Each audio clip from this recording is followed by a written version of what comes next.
Welcome to Complete BS, the official podcast of couch coaches everywhere.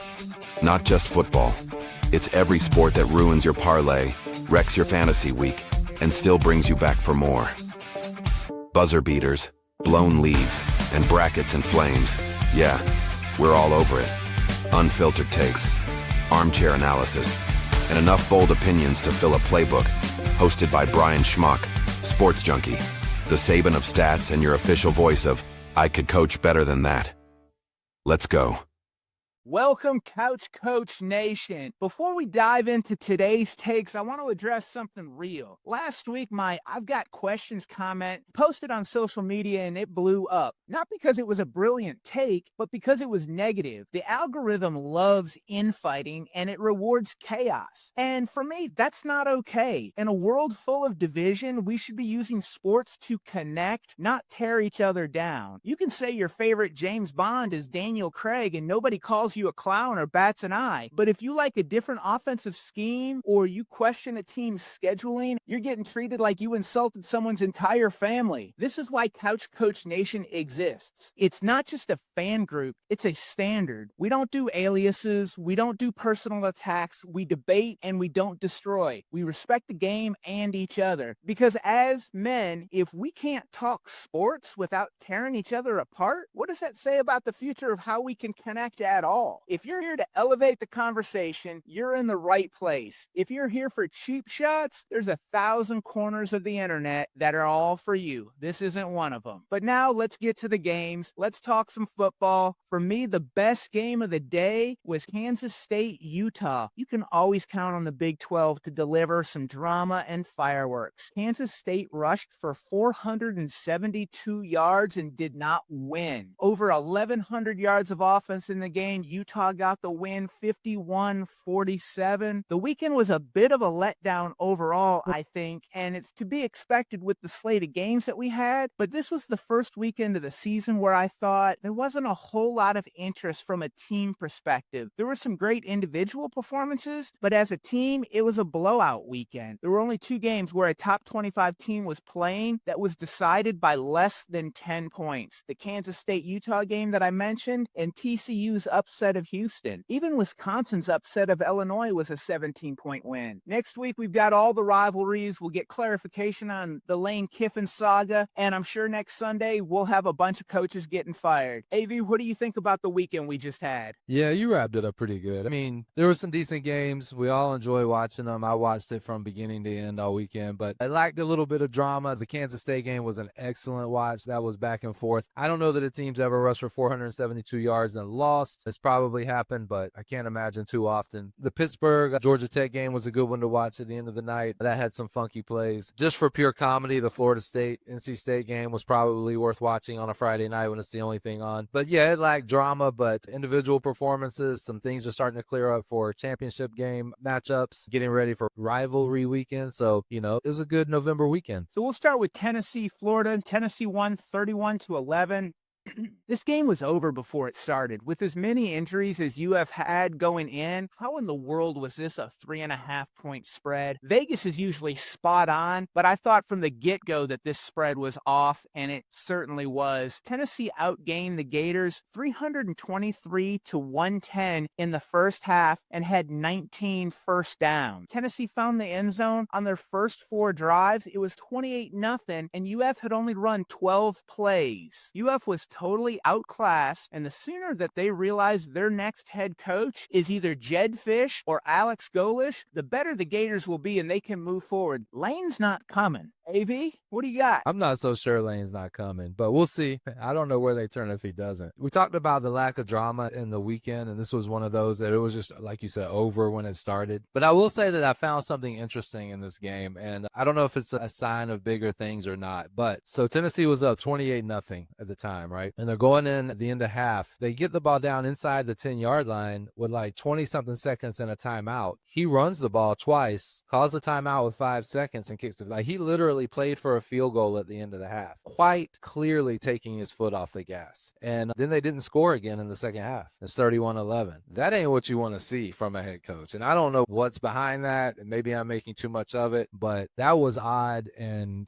they lost to Georgia when they were up big. Did they lack killer instinct? It was odd, but the game was over. It didn't have any bearing on the game. I'm just saying it's something to keep an eye on in the future. Also, Saturday night, we got Pitt 42, Georgia Tech 28. Georgia Tech, all they had to do was win the game, and they're in the ACC championship game. That didn't happen, and they're out. Georgia Tech, were they ever really in this game? Because it didn't seem so. This was 28-0, 8 plays into the second quarter. Similar to that Florida game, Pitt went up 14-0, and Georgia Tech threw a pick deep in their own territory. 4 plays later, it's 21-0 Pitt before the end of the first quarter. Georgia Tech tried to climb back. They got 2 touchdowns, cutting the lead in half in the third quarter, but as they're driving to cut the lead to 1 score, Haynes King throws a pick 6, and now it's a 21-point deficit at 35-14. 2 fourth quarter touchdowns by Tech made it a 1-score game, but as soon as they scored, Pitt responded with a 56-yard touchdown pass to cap the game off for a 14-point win for Pitt. The ACC championship game now, Virginia, they beat Virginia Tech, they're in. SMU, they beat Cal, they're in, and it's Virginia SMU. Those are both very winnable games, and it seems like that's going to be your ACC championship game now. Virginia SMU, things can get crazy if there's some losses here, but Georgia Tech, what a missed opportunity. Yeah, and a couple of things stood out to me in that is Georgia Tech's defense has been garbage all year, and although they did get some stops when they were trying to get back into the game, which I credit them for, Heschel was 17 of 22, very efficient. He barely had any incompletions. Pitt's running back ran the ball for over 200 yards. They ran as a team just under because of sacks, but overall they did whatever they wanted. Georgia Tech came back, they would. They're a scrappy team. Haynes King is really good, but credit to Pitt for that pick 6 because they pressured him and he just let it go without really looking, and that was due to the pressure. But another problem is Haynes King had twice as many carries as their next running back, and that happens a lot, and I just don't think that's a good recipe over the course of an entire season to win out. And as good as Haynes King is, and you want the ball in his hands as much as possible, that just doesn't seem like the way to get it done. But a missed opportunity for Georgia Tech. I think this is their best opportunity to go to the ACC championship game for the foreseeable future, but we'll see how Brent Key does without Haynes King. Maybe he'll prove us all wrong.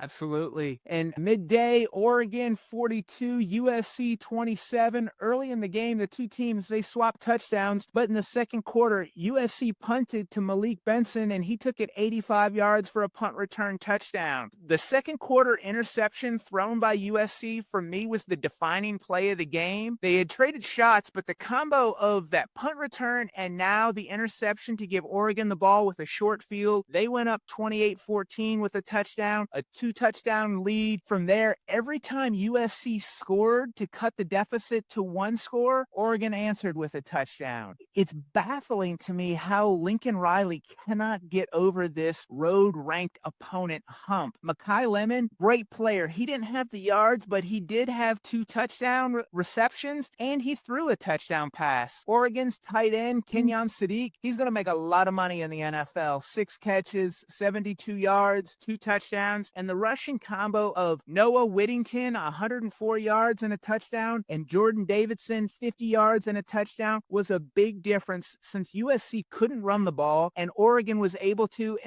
keep the USC offense off the field. AV, what did you see in this game? Yeah, the same thing as you. I think the combination of the punt return interception turned the game. They were going back and forth, matching each other up until that point, and then it becomes a 2-score lead, and USC could just never get over that hump. They got to do within 1 score, then they go back to 2 scores. And so, not a lot of drama at the end of that game either. But who's making themselves some money this year quietly is Will Stein, because Dante Moore is playing really good ball, and that's not an accident. He coaches quarterbacks, and he's doing a good job with Dante Moore, and that offense is becoming, with Whittington running the ball and Dante Moore and the play calling, that offense is becoming very formidable. And, their defense is always going to be good with Lanning there. So they weren't impressive early in the year, the first few games, but they're rounding into shape at the right time. I think Oregon's going to be a team to watch in the playoffs.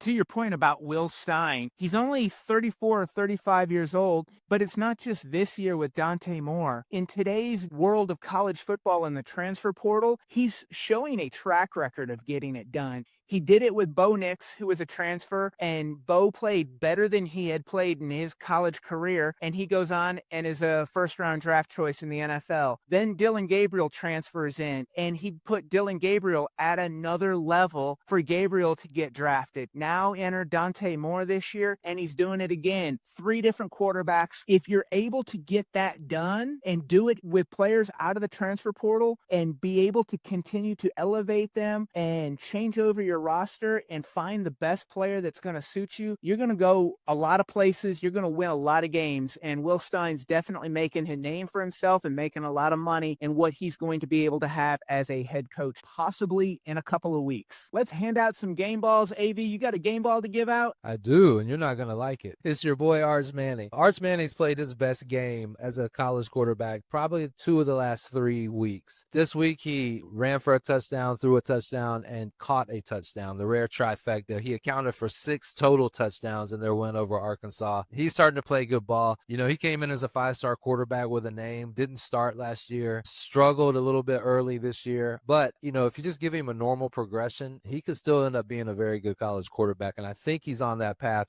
if he doesn't have any setbacks. But this week, for sure, he earned it. Game ball to Arch Manning. And it's not that I don't like Arch Manning. I don't like all of the expectation put on him when he hadn't done anything. He is definitely growing and progressing as the season has gone along, as you would expect a freshman to do. Next year, I would expect that he builds on that. That doesn't mean he should be a preseason Heisman favorite next year, but he could develop into a Heisman contender as the season goes along, in my opinion. Game balls, my first game ball, I've got 2 of them. I'm going to go with LJ Martin, running back from BYU. This guy went on the road at Cincinnati. Not an easy place to play, and totaled 32 carries, 222 yards at 6.9 yards per carry. Had 2 touchdowns, added 3 catches and 44 yards. This was a huge win for BYU to stay in the mix for the Big 12 championship game and a rematch with Texas Tech, possibly still in the hunt for the college football playoffs. And then we've got Deuce Knight, quarterback at Auburn, making his first career start. True freshman, 5-star recruit. I get it, they're playing Mercer, but 15 of 20 in your first start, 239 yards passing and 2 touchdowns. But wait, there's more. He added 9 carries, 162 yards on the ground, and 4 more touchdowns. Welcome to college football. Deuce Knight, 401 total yards of offense, 6 touchdowns. We'll see you at the Iron Bowl. I've got questions.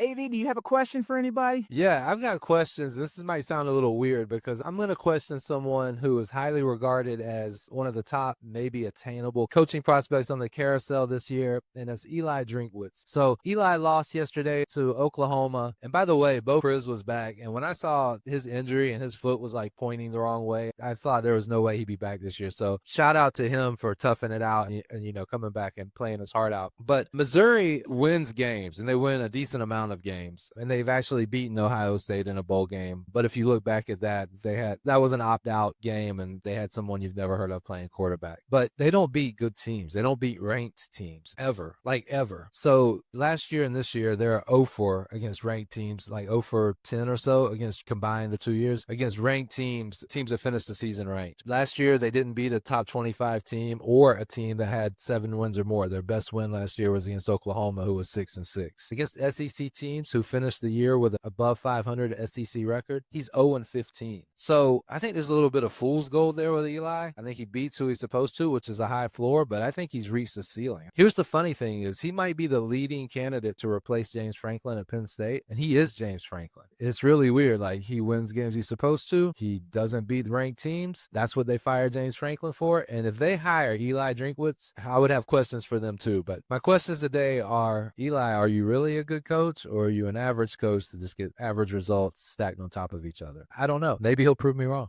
I hear you there. I've got questions for the SEC Commissioner Greg Sankey and all the SEC athletic directors. Can we stop with the November cupcakes? November's about turkey and stuffing, not cupcakes. It's an embarrassment. You're moving to a 9-game conference schedule next year in 2026. Teams still have to play one game that's against a Power 4 team. That leaves you 2 other games where they have to schedule somebody, and it's likely a cupcake. And while I don't love it, I understand. I don't fault you for scheduling cupcakes at some point in the season. I question the placement of where they're at, and that's where I think Sankey and the SEC need to put a rule in place that you can't schedule any non-P4 games in November. Any non-Power 4 games have to be August, September, or October. This allows for your traditional rivalries like Clemson, South Carolina, that are interconference games. They're against a Power 4 team to still be a traditional rivalry during rivalry weekend. But then we don't have games the second to last week of November against Samford, Charlotte, Eastern Illinois, Mercer, Coastal Carolina, and Western Kentucky. SEC, you can do better. Play your cupcakes. Get it out of the way in the early part of the season. November is for real football. That's the meat of your schedule. It's Thanksgiving. It's turkey time. Let's get to it. You can do better. You can follow the Complete BS Pod on X and Instagram, and make sure to like, share, and subscribe wherever you get your podcasts. Thanks for listening to Complete BS. Be sure to subscribe, share, and follow us online.